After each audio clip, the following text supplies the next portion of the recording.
Le soutien ukrainien aux terroristes en Afrique éclaire la géopolitique mondiale.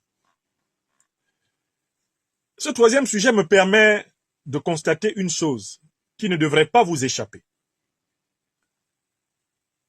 À la fin du mois de juillet, nous avons tous assisté à la terrible attaque terroriste perpétrée par les organisations terroristes créées par les services secrets occidentaux, Al-Qaïda et l'État islamique, contre l'armée malienne et ses alliés russes au nord du Mali. Attaque qui s'est soldée par la mort de nombreux soldats maliens, la mort de nombreux soldats russes et probablement même des kidnappings de plusieurs éléments des forces de défense de sécurité maliennes et russes. Par la suite, nous avons tous appris, grâce aux réseaux internationaux d'information, que cette attaque avait été menée non seulement par les terroristes d'Al-Qaïda et de l'État islamique associés, ce qui prouve qu'ils ont en fait le même maître, mais que cette attaque avait été menée avec le soutien actif de l'Ukraine. Mais là où les choses sont encore devenues plus claires, c'est quand l'ambassadeur d'Ukraine au Sénégal s'est exprimé sur les réseaux sociaux en publiant sur le site officiel de son ambassade des extraits de conversation des officiels ukrainiens assumant leur participation aux côtés d'Al-Qaïda et de l'État islamique au massacre des Maliens et de leurs alliés russes. Alors, la question que je me pose, la question à laquelle je nous invite tous à réfléchir est la suivante. Le fait que des officiels ukrainiens assument le fait qu'ils combattent aux côtés d'Al-Qaïda et de l'État islamique contre le Mali, c'est-à-dire contre la Confédération de l'Alliance des États du Sahel, c'est-à-dire contre l'Afrique. Ce fait-là, qu'est-ce que cela nous enseigne? Parce que l'erreur que nous commettrions, que dis-je l'erreur? La faute, ce serait de ne pas tirer tous les enseignements. Tous les enseignements. Le premier enseignement est le suivant. Tout le monde découvre donc que les deux grandes organisations terroristes, conformément à ce que nous savions, sont des agences, sous le contrôle des puissances impérialistes occidentales. On sait que Al-Qaïda a été créé par les services américains. Et le président Donald Trump nous a dit que l'État islamique a été créé par l'administration Obama. N'est-ce pas? On le sait, oui ou non? Maintenant, l'attaque perpétrée contre l'armée malienne et ses alliés russes vous a prouvé que, alors qu'on donnait l'impression que c'était deux organisations terroristes opposées, en réalité, ce sont les deux cornes de la même bête, n'est-ce pas? La même bête, l'impérialisme occidental, qui a créé Al-Qaïda dans les années 80 pour combattre justement qui? Les soviétiques. Et la même bête qui a créé l'État islamique pour combattre les régimes souverainistes au Moyen-Orient, les régimes souverainistes en Afrique. Ça, c'est le premier enseignement. Parce que il faut tirer toutes les leçons de ce qui nous arrive. Il y a un deuxième enseignement qui est très intéressant. Mais écoutez, l'Ukraine, dirigée par le président Volodymyr Zelensky, est soutenue par qui? Par l'OTAN. Et elle est soutenue par toutes les puissances de l'Union européenne. Oui ou non? Très bien. Qui peut encore nier par conséquent que si l'Ukraine, qui est soutenue par l'OTAN et par l'Union européenne, soutient ouvertement les terroristes d'Al-Qaïda et de l'État islamique contre l'Afrique, c'est exactement l'OTAN et l'Union européenne qui le font. Qui peut le nier? C'est ce qu'on appelle le raisonnement, le principe du raisonnement transitif. C'est la transitivité. On nous a enseigné ça en 5e. Si A est égal à B et que B est égal à C, c'est que A est égal à C. Écrivez ça. Si A est égal à B et que B aussi est égal à C, ça veut dire que A là, il est égal à C.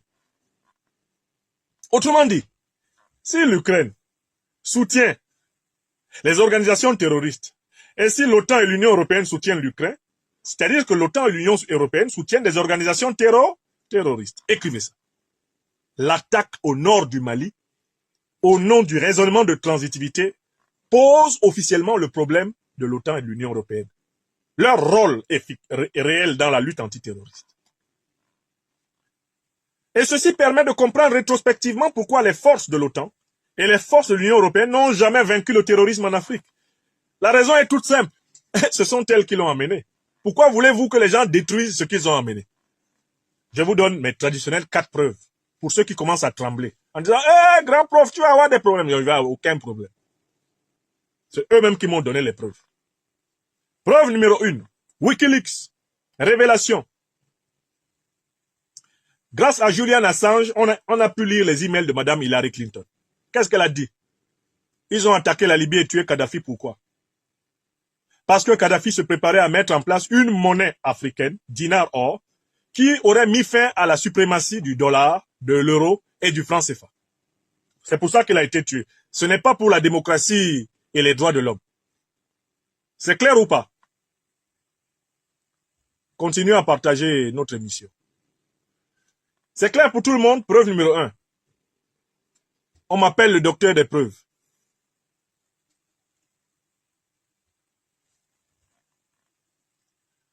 On m'appelle le docteur des preuves. Doctor prove na my name. Quand je parle, je suis assis sur quelque chose. Je suis comme l'aveugle.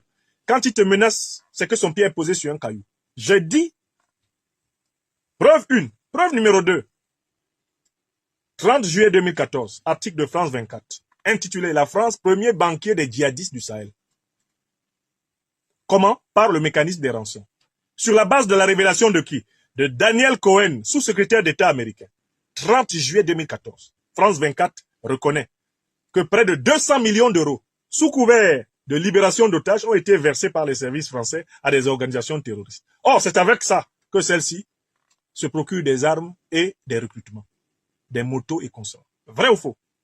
Ça, c'est France 24. France 24, 30 juillet 2014. Quand les journalistes de France 24 étaient venus ici à la maison, que je leur ai donné ça. Ah, Astaghfirullah.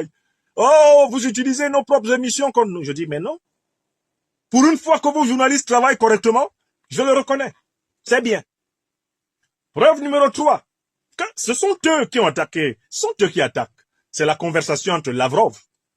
La conversation entre Lavrov et Fabius en 2013, rapportée par Sergei Lavrov.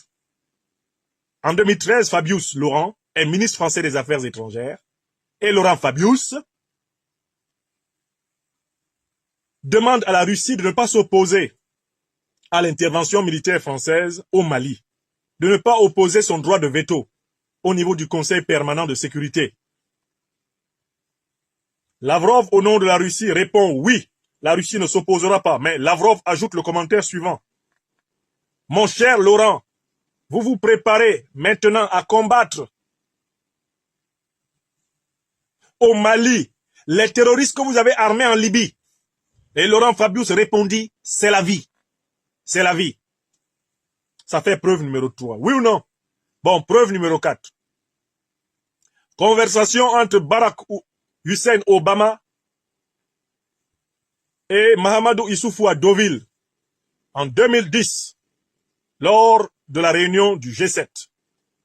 Mahamadou Issoufou est président du Niger et il dit à Obama, Mr. President, please don't destroy Libya. Don't destroy Libya. Because if you destroy Libya, you will destabilize all Africa. Monsieur le Président, pardon. Pardon, avec l'OTAN, ne détruisez pas la Libye. Si vous détruisez la Libye, vous allez déstabiliser toute l'Afrique. Réponse d'Obama, no, we will finish the job. Non, on ira jusqu'au bout. Ça fait 4 preuves, n'est-ce pas? Bon, 5e preuve, déclaration de l'ancien président américain Donald Trump. C'est Obama et Hillary Clinton qui ont créé l'État islamique. Trump a dit ça et il n'est poursuivi par personne pour diffamation aux États-Unis. Trump est un homme crédible car il a exercé les fonctions de chef de l'État des États-Unis, de la Fédération des États-Unis, et par conséquent, c'est un homme très documenté. Bon, écoutez, ça vous fait 5 preuves. Qui peut vous faire peur quand vous dites que l'Union européenne et l'OTAN sont co-responsables avec Al-Qaïda et l'État islamique de l'attaque au Nord Mali et avec l'Ukraine? Qui peut vous faire peur si vous dites ça, puisque c'est vrai? Au nom de nos frères morts au nord du Mali, nous avons le devoir de dire la vérité. Nous qui avons encore l'honneur de vivre, la dignité, la chance de vivre, la grâce de vivre. Nous avons au moins un devoir de vérité pour les martyrs, pour les victimes. Je pense aux familles des soldats maliens assassinés. Je pense aux familles des soldats russes venus aider le peuple malien à conquérir sa souveraineté. Je pense à leurs familles. Et c'est pour elles que nous devons dire la vérité ici. Nous devons avoir le courage de la vérité, car c'est ainsi que nous allons redresser le monde. Et nos sociétés, les lâches, ne feront rien de bien pour nos peuples. Vous comprenez? Ça, c'est un enseignement incontestable. Donc, le soutien ukrainien aux terroristes en Afrique éclaire la géopolitique mondiale. On sait maintenant, et une fois de plus, qui est derrière le terrorisme. Grâce à l'Ukraine, le pot est complètement à découvert. N'est-ce pas? Le poteau rose est complètement découvert. Parce que les Ukrainiens ont procédé d'une manière tellement grossière. Un ambassadeur qui se lève et qui publie sur sa page officielle qu'il est fier d'avoir combattu, d'avoir fait combattre des soldats ukrainiens aux côtés des criminels d'Al-Qaïda et l'État islamique pour tuer des soldats d'un État. Un État qui n'a pas déclaré la guerre à l'Ukraine. Un État qui n'a pas de soldats en train de combattre l'Ukraine. La grossièreté du régime ukrainien est venue ici littéralement exploser les derniers restes de mensonges et d'hypocrisie de l'alliance militaire occidentale. Sa responsabilité est affichée. Grâce à la grossièreté diplomatique de l'ambassadeur d'Ukraine au Sénégal, il n'y a plus de débat. Les Sénégalaises et les Sénégalais savent très bien.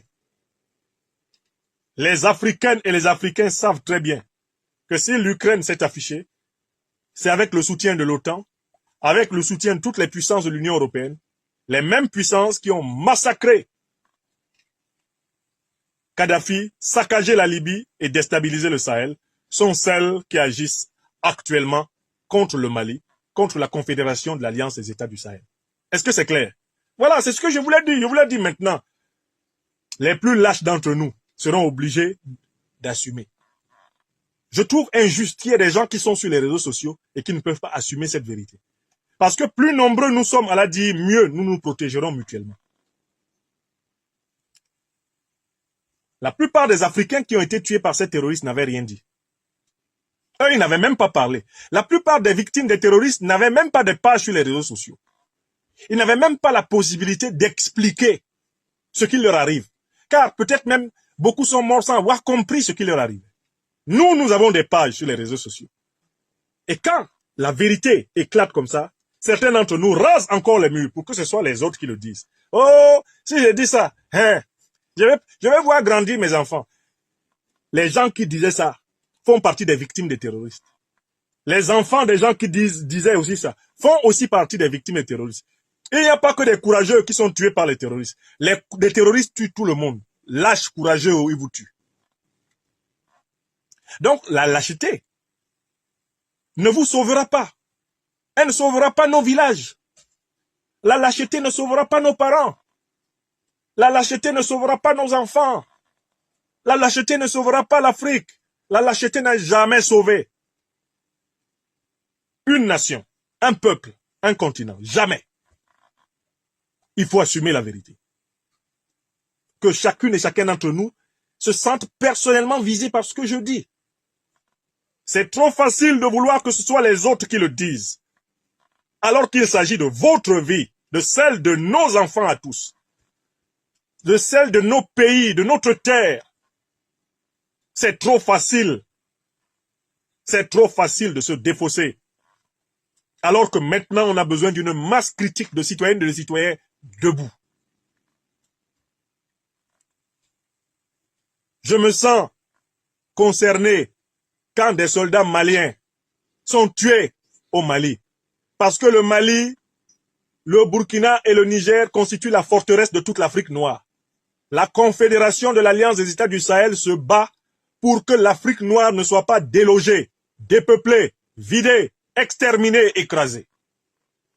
Moi, je suis, grâce à la vision intellectuelle et spirituelle de l'histoire, obligé de défendre le Mali, le Burkina, le Niger, parce que je sais que le combat qu'ils mènent, c'est mon combat, c'est ton combat. Toi, Africain, Africain, où que tu sois sur la terre. Car si les Africains sont tous déportés, si les Africains sont tous chassés d'Afrique, comme le rêvait le raciste sud-africain Foster, ils vont se retrouver donc sous-citoyens dans tous les autres pays du monde. pendant que l'Afrique sera occupée par les néocolonialistes et les impérialistes. Et que les seuls Africains qu'ils laisseront vivre à leur côté, ce seront les nègres de maison, les esclaves de salon, les bounties, hein, les individus décérébrés, hein, les lèche-culs, hein, qui participent à ensanglanter actuellement le continent. Donc, n'oublie pas, toi qui es au Gabon, au Congo, au Cameroun, toi qui es en Guinée équatoriale, toi qui es, je sais pas, au Malawi, toi qui es où que tu sois en Afrique, ce qui se passe là au Sahel te concerne. Parce que c'est ta tête qu'on cherche. On cherche à prendre ton village. On cherche à prendre ton pays d'assaut.